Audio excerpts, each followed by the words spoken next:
ఏంటంటే ఈరోజు మన జీవితాల్లో ఒక్కటే చెప్తున్నా, ఈ ఆనందము, ఈ దేవుని యందు ఎల్లప్పుడూ ఆనందము ఉండేది దేవుని వాక్యం సెలవిస్తుంది. ఫిలిప్పీ పత్రిక 4:4. ఈరోజు మన జీవితాల్లో ఎందుకు అనుభవించట్లేదంటే పరిశుద్ధాత్మ శక్తితో నువ్వు నింపబడలేదు.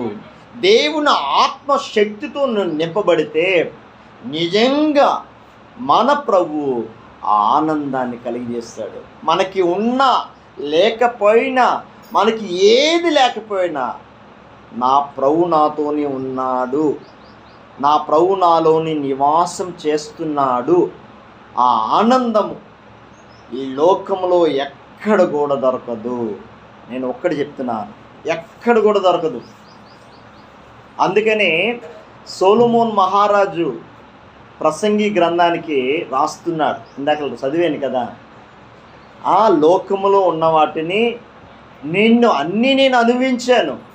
ఈ సూర్యుడి కిందన ఏది ఉన్నా అన్నీ నేను కలిగి ఉన్నా, కానీ ఎక్కడ కూడా నాకు ఆనందం లేదు అని స్టేట్మెంట్ ఇచ్చాడు. అన్నీ కలిగి ఉన్నాడు రాజు, ఆయన సొలొమోన్ మహారాజు. ఆస్తులు ఉన్నాయి, అంతస్తులు ఉన్నాయి, రాజు ఏది అన్నీ కలిగి ఉన్నాడు, కానీ ఆనందము లేదు, సమాధానం లేదు. ఈరోజు మన జీవితాల్లో సమాధానం, ఆనందం లేకుండా ఎంతోమంది జీవితాలు ఉన్నాయి. నిజంగా క్రైస్తవులు కలిగి ఉన్నవారు, బయట వాళ్ళ సంగతి పక్కన పెట్టండి, నిజంగా ప్రభువును నమ్ముకున్న వాళ్ళు నిజంగా ఆ ఆనందాన్ని అనుభవించట్లేదు. కారణం ఏంటంటే ఒకటే చెప్తున్నా, నిజంగా నా ప్రభువుని నువ్వు తెలుసుకుంటే, నిజంగా నా యేసయ్యని నువ్వు తెలుసుకుంటే, నిజంగా ఆయనలో పరిశుద్ధాత్మ అనుభవంలోకి నువ్వు తెలుసుకుంటే, ఈ లోకంలో ఉన్న వాటిని ఎప్పుడు కూడా నువ్వు ప్రేమించవు. ఎంతవరకు ప్రేమిస్తావు? కట్టుకోనానికి బట్ట, ఉన్నానికి నీడ, అంతవరకే. డబ్బు ఎంతవరకు ఉంటుంది? ఎన్ని కోట్లు సంపాదించినా ఒక దగ్గర, నేను ఒక ఎగ్జాంపుల్ చెప్తాను మీకు. మొన్న 2000 కరోనా వచ్చినప్పుడు డబ్బులు ఉన్నాయి, హాస్పిటల్కి వెళ్ళాడు, ఇదిగో అయ్యా, ఇదిగో చెక్ ఇచ్చాడు, ఇదిగో డబ్బులు తీసుకో, నన్ను బతికించు, నా ప్రాణం బతికించు అని డాక్టర్ దగ్గరికి వెళ్ళినా చేతులు ఎత్తేసాడు. డబ్బులున్నాయి, ప్రాణము, నీ ప్రాణము రక్షించాలన్నా, ఆయన తీసుకోవాలన్నా ఆయన చేతిలో ఉంది. ఈరోజు మన జీవితాల్లో మనం బతికి ఉన్నామంటే ఆయన కృపే. ఈరోజు నిన్న ఉదాహరణకు ఒక ఎగ్జాంపుల్ చెప్తాను మీకు. నిన్న న్యూస్ చూస్తున్నా. నిన్న జనభూమి ట్రైన్ వాళ్ళ వాళ్ళ అత్తారింటికి వెళ్తున్నారంట. ట్రైన్ ఎక్కారు.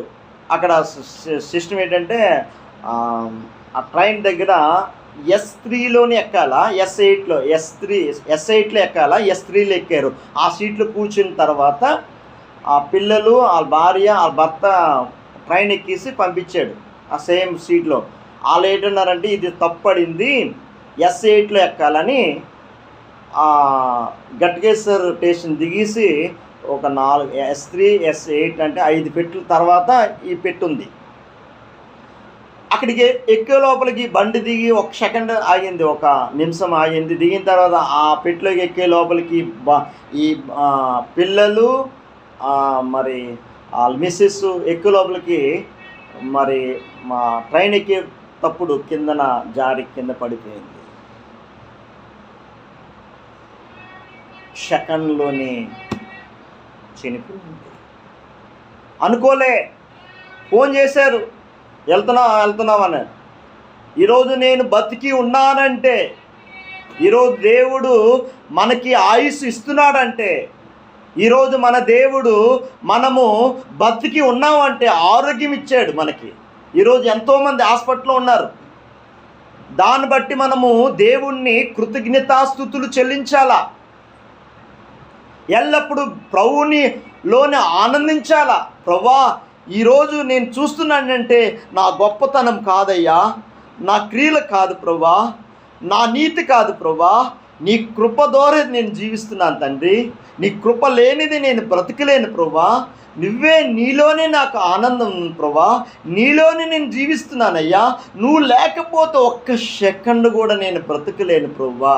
నీ కృప లేనిది ఒక్క సెకండ్ కూడా నేను బ్రతకలేనయ్యా.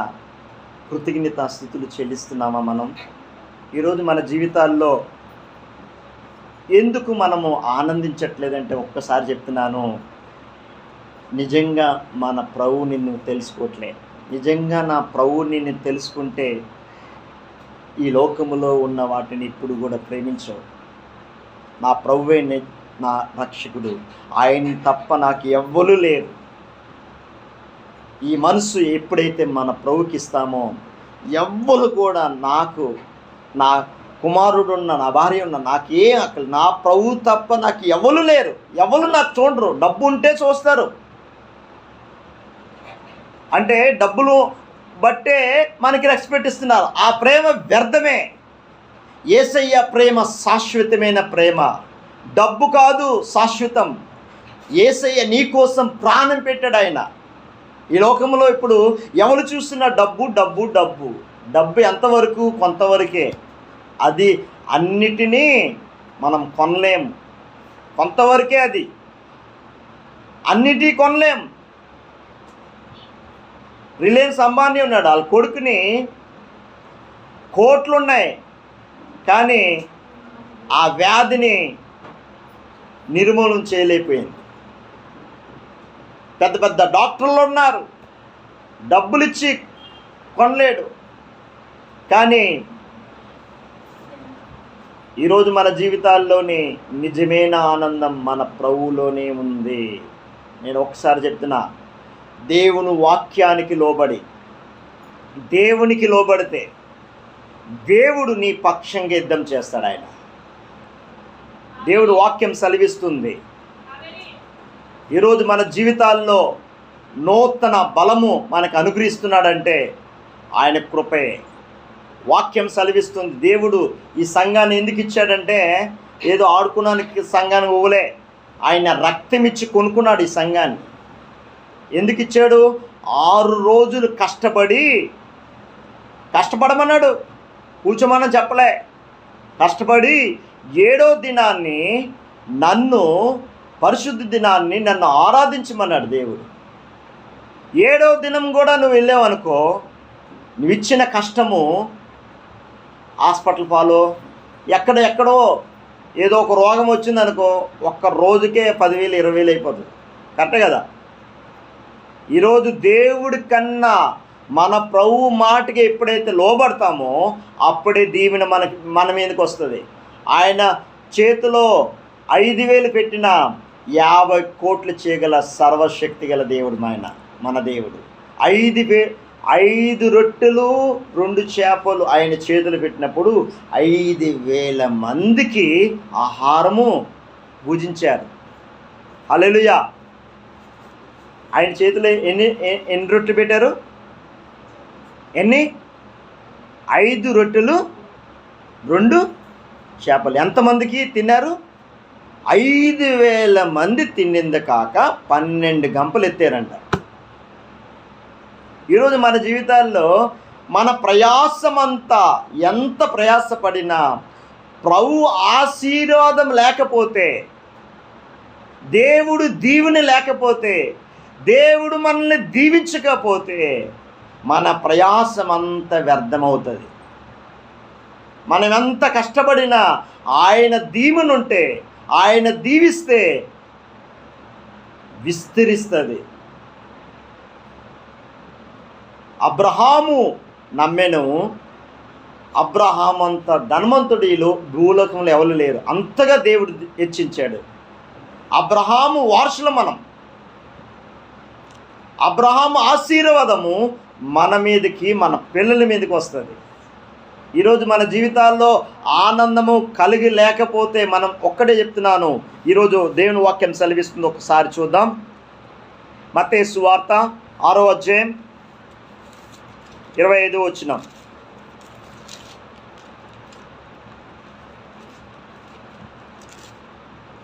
మత్తయి సువార్త 6వ అధ్యాయం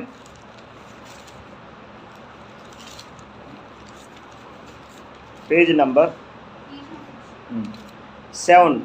పేజీ నెంబర్ న్యూ టెస్ట్మెంట్ 6వ అధ్యాయం 25వ వచనం. అందువల్ల నేను మీతో చెప్పింది ఏమనగా, ఏమి తిందుమో ఏమి త్రాగుదుమో అని మీ ప్రాణము గురించి అయినను, ఏమి ధరించుకుందామో అని మీ దేహము గురించి అయినను చింతింపుకుడి. ఆహారం కంటే ప్రాణము, వస్త్రము కంటే దేహము గొప్పవి కావా? ఆకాశ పక్షులు చూడుడి, అవి విత్తవు కోయవు, కోట్లు కూర్చుకున్నవు. చూడుడి, అవి విత్తవు కోయవు, కోట్లు కూర్చుకున్నవు, ఆయనను మీ పరలోకము తండ్రి వాటిని పోషించుచున్నాడు. మీరు వాటి కంటే బహు శ్రేష్ఠులు కారా? ఈరోజు మన జీవితాల్లో ఈ క్షణమైన ఆనందం కోసం ఎప్పుడు కూడా మన ప్రభువుని ఎల్లప్పుడూ నా ప్రభువుని స్తుతించాలా. ఎప్పుడు నా ఒక్క సెకండ్ కూడా నేను ఖాళీ ఉండను.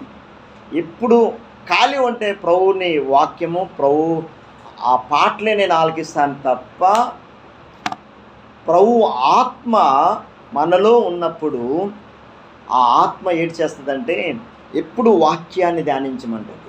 ఎప్పుడు ఆ ఆనందంతో కలిగి ఉంటాం. ప్రభువా, ఎన్ని అప్పులున్నా, ఎన్ని సమస్యలున్నా, ఎంత ఏదున్నా నా ప్రభు దృష్టిలో చీమ లాంటిది. ఒక్క సెకండ్లో ఆ సమస్యని పరిష్కరించగల సర్వశక్తి గల దేవుడు మన దేవుడు. ఆనందము దొంగిలిస్తున్నాడు దుష్టుడు. దేవుడిచ్చిన ఆనందాన్ని మనుషులకి ఎర్రేసి లోకములో ఉన్న వాటిని, లోకము అంతా చూపించి నీ మనసుని పక్కదారి పట్టిస్తున్నాడు. ఎందుకంటే చెప్తున్నా, మన ప్రభు ఒక మాట చెప్తున్నాడు, నా ఆత్మని మీరు పొందుకున్నది. ఎప్పుడైతే ప్రభు ఆత్మతో నింపబడతామో అప్పుడే నిజమైన ఆనందము మన ప్రభు కలుగు చేస్తాడు. ఆయన ఎలాగొస్తుంది అది? వారానికి ఒక్కరోజు ఉపవాసం ఉండి ప్రార్థన చేయాలా, ప్రయాసపడాలా, సాధన చేయాలా. సాధన చేయకుండా ఏది కూడా మనకి రాదు. మన ఎలాగుంటుందండి మన ప్రార్థనలో, ప్రభువా స్తోత్రం, ఆమె ఈ దినమంతా కాపాడేందుకు స్తోత్రం, ఆమె. ఏ ఆనందం ఉంటుంది ఇక్కడ? దుష్టుడు అంటాడు, ఆడు చర్చికి వెళ్తాడులే, ఆడు మనోడే.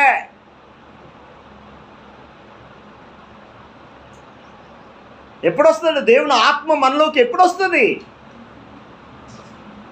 మారు మనసు లేదు. ఈ లోకములో ఉన్న వాటిని ఆలోచన, మారు మనసు లేదు. నిజమైన మారు మనసు ఉపవాసం ఉండి కన్నీరుతో మన పరలోకము తండ్రికి ప్రార్థన చేయి. ప్రభువా తండ్రి, నీ ఆత్మతో నన్ను నింపు ప్రభువా, నీలోని నేను జీవించాలి ప్రభువా, నీలోనే ఆనందం ఉంది ప్రభువా. నువ్వు లేకపోతే ఈ లోకంలో నేను జీవించలేను ప్రభువా. నువ్వు ఒక్కడివే నాకు ఆధారం ప్రభువా. నేను బలహీనుని తండ్రి, నన్ను క్షమించయ్యా. నీ కృపతో నన్ను నింపు ప్రభువా, నన్ను రక్షించయ్యా. ఎప్పుడైతే ప్రయాసపడి, ఎప్పుడైతే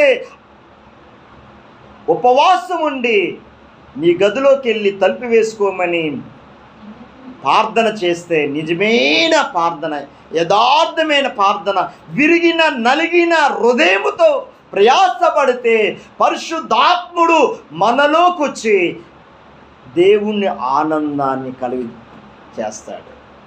ఆ ఆనందము ఆత్మలో ఉన్నవారికే తెలుస్తుంది. ఆనందం లోకములో ఉన్నవారికి తెలియదు. లోకములో క్షణమైన ఆనందం, ఆ టీవీ సీరియల్ చూస్తుంటే ఆడెవడో జోకేస్తా ఆ క్షణమైన ఆనందం కోసము వాళ్ళకే జీవితాలు సరిగి లేవు, వాళ్ళ జీవితాలే సరిగి లేవు. ఈ సినీ యాక్టర్స్, ఈ హీరోలు, వాళ్ళ బ్యాక్గ్రౌండ్ చూస్తే వాళ్ళంత దరిద్రము ఈ లోకంలో ఎక్కడ లేదు. డబ్బులు ఉండొచ్చు, పేరు ఉండొచ్చు, నెమ్మది, శాంతి, సమాధానం, ఆనందము లేదు వాళ్ళకి. ఎందుకు? డబ్బులు ఉన్నాయి, తాగుతారు, తింటారు, క్లబ్బులకి, రెస్టారెంట్లకి డబ్బులు ఉన్నాయి, అక్కడే ఆనందం. మరణిస్తే, పాపం చేసి మరణిస్తే నిత్య నరకానికి వెళ్తున్నారు వాళ్ళు. 2000 సంవత్సరాల క్రితం మన ప్రభువైన యేసుక్రీస్తు ఆయన నీ కోసము, నీ పాపం కోసము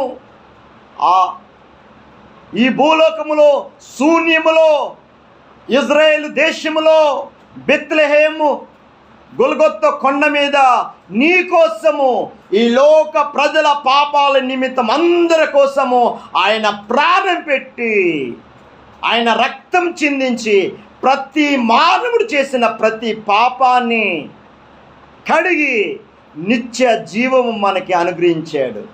ఆ రాజ్యము శాశ్వతమైన రాజ్యం. మన ప్రభు రాజులకి రాజు, ప్రభువులకి ప్రభు. ఆయనే ఈ లోక సర్వాధికారి, ఆయనే రాజులకి రాజు.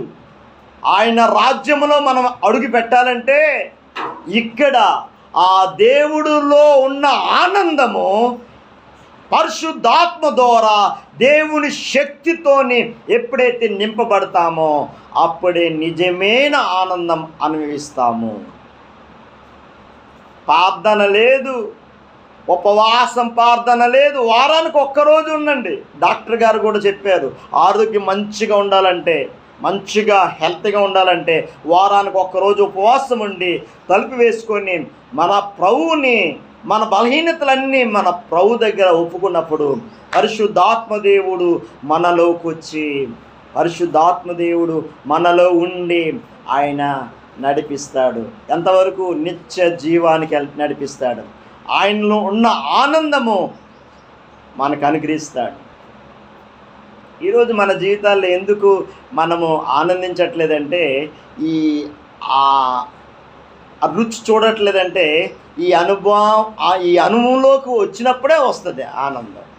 ఏ అనుభవం? పరిశుద్ధాత్మ శక్తితో ఎప్పుడైతే నువ్వు నింపబడతావో అప్పుడే నిజమైన ఆనందం మన ప్రభువైన యేసుక్రీస్తు ఇస్తాడు. కళ్ళు మూసుకొని ప్రార్థన చేసుకున్నాం. ప్రభువా, నా జీవితాన్ని మార్చయ్యా, ఇక్కడి నుంచి నేను నీలోని నేను జీవించాలి ప్రభువా, నీలోని నేను ఉండాలి ప్రభువా. నేను బలహీనున్న ప్రభువా, అడుగు దేవుని సన్నిధానంలో. యేసయ్యా, నీ రక్తంతో నన్ను కడుగయ్యా. ఇక్కడి నుంచి నేను వారానికి ఒకరోజు ఉపవాసం ఉండి ప్రభువా నీ ఆత్మతో నన్ను నింపు ప్రభువా, నీ పరిశుద్ధాత్మ శక్తితో నన్ను నింపు ప్రభువా. యేసయ్యా, నీ కృప లేనిదే ఒక్క క్షణమే నేను బ్రతికలేనయ్యా. నన్ను రక్షించయ్యా, నేను పాపినయ్యా, అర్హత లేనివాని నన్ను కనికరించి ప్రభువా. నీ ఆత్మతో నన్ను నింపు తండ్రి. రాలేని బిడ్డలు కూడా జ్ఞాపకం చేసుకో తండ్రి. సంఘానికి, రాజుగారి కుటుంబాన్ని జ్ఞాపకం చేసుకో తండ్రి. యేసయ్యా, వచ్చిన కుటుంబాలను విజయ్ కుటుంబాన్ని తండ్రి, గీత కుటుంబాన్ని జ్ఞాపకం చేసుకో తండ్రి. రాలేని కుటుంబాలన్నీ జ్ఞాపకం చేసుకో తండ్రి. ప్రభువా, సంఘానికి వచ్చిన ప్రతి బిడ్డను కూడా దీవించి ఆశీర్వదించయ్యా. నీలోని ఆనందం ఉందయ్యా. నీ పరిశుద్ధాత్మ శక్తితో నన్ను నింపు తండ్రి. నీలోనే జీవం ఉంది ప్రభువా. ఆ జీవాన్ని మాకు అనుగ్రహించయ్యా. నీ పరిశుద్ధాత్మ శక్తితో నింపు తండ్రి. ప్రభా, సంఘానికి వచ్చిన ప్రతి కుటుంబాన్ని తండ్రి యేసయ్యా నూరంతలుగా దీవించి ఆశీర్వదించయ్యా. యేసుక్రీస్తు నామములో అడుగుచున్నాం తండ్రి, ఆమేన్. మన తండ్రి అయిన దేవుడి ప్రేమ,